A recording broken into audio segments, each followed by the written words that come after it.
I guess we gather here today to talk about ideas, positive inroads we can make to gain back our power, to become triumphant in the next election. We certainly know that the Democratic Party thinks our voices have been silenced. They boast that they're the winners and we have nothing to say. Well, we certainly know how they won. Obama's path to the presidency has been thoroughly documented. We may want to look at some of those strategies as we build toward the 2010 elections. Certainly, at the outset, the Democrats fulfilled their mission to paint President Bush as a warmonger. And once they were able to reach all the youth in colleges, on the internet with this lie, painting him as the evil one, never giving him credit for keeping our country safe, once they established that, then it would be easy to bring in the one, as Oprah Winfrey crowned him.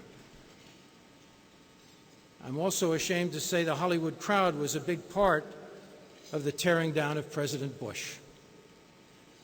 And they had a great influence in bringing Obama in as well. Never mind that it was as clear as the nose on your face who Obama was attached to.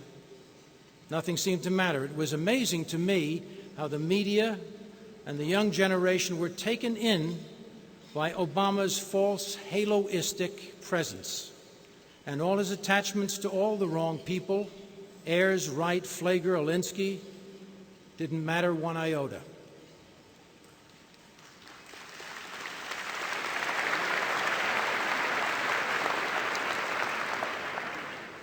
Obama, as a candidate, portrayed himself as a moderate, but turned out to be wildly radical. The way he played his deception is interesting, but his campaign was meticulously thought through, well organized, and their techniques of outreach to gather support and funds through the internet were innovative, and their Hollywood savvy in the use of media was masterful. All their strategies should be carefully looked at to see if we might mimic them in a positive, legal way.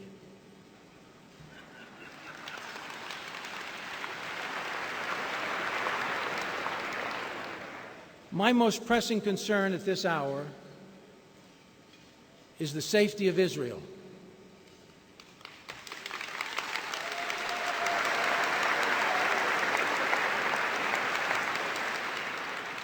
I think Obama has no idea that Israel was built on the blood and sweat of the Jewish people. Every blade of grass, every tree has been a successful effort because of the Jewish people understanding they would have a safe homeland forever.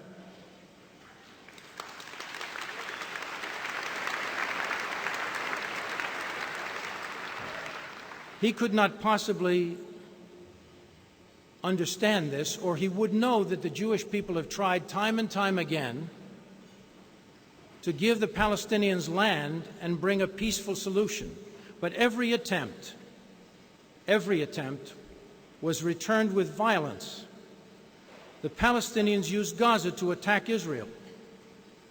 As far as I'm concerned, their only agenda is to wipe Israel off the face of the earth. And he reprimands the Israeli people, Obama, like he's a professor and they're the school children. I was embarrassed to watch his press conference with the great war hero Benjamin Netanyahu, who has helped keep his country safe for many years. Obama sat there with complete arrogance that he is now the new American power, able to dictate what he thinks is best for Israel. So how worried are we supposed to be now? Was I hearing things when he said that Iran might have the right to nuclear power? Are we supposed to be sitting and waiting, watching for the possibility of a new Holocaust? Who's going to take the responsibility to keep Israel safe? I'll tell you why this really scares the hell out of me, because everything Obama has recommended has turned out to be disastrous.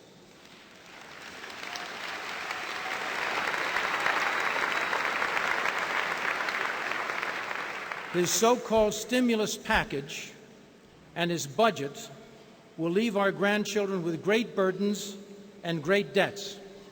The government is now owning car companies and banks, and we're losing job after job.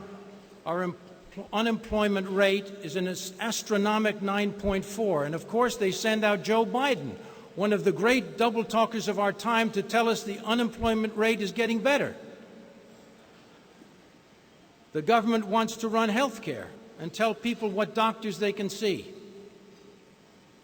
how much they can make, what cars to drive, and they're killing off the entrepreneurs who are the backbone of our economy.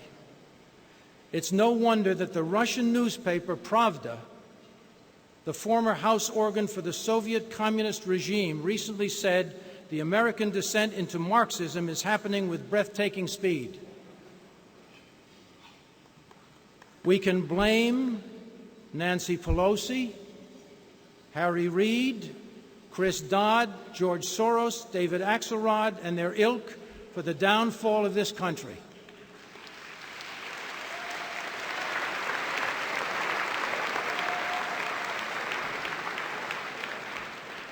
It saddens me greatly to think we were the great power for good in the world. We as Americans knew America to be strong, and we were the liberators of the entire world. We are becoming a weak nation. Obama really thinks he is a soft-spoken Julius Caesar. He thinks he's going to conquer the world with his soft-spoken sweet talk, and really thinks he's going to bring all the enemies of the world into a little playground where they'll swing each other back and forth. We and we alone are the right frame of mind to free this nation from this Obama oppression.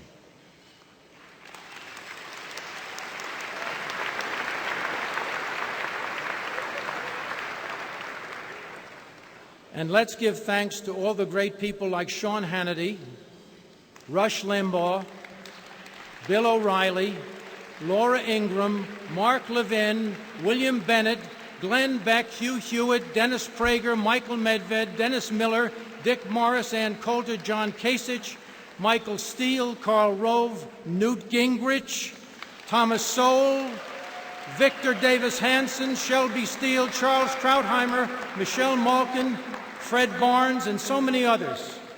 Let's give thanks to them for not giving up and staying the course to bring an end to this false prophet, Obama.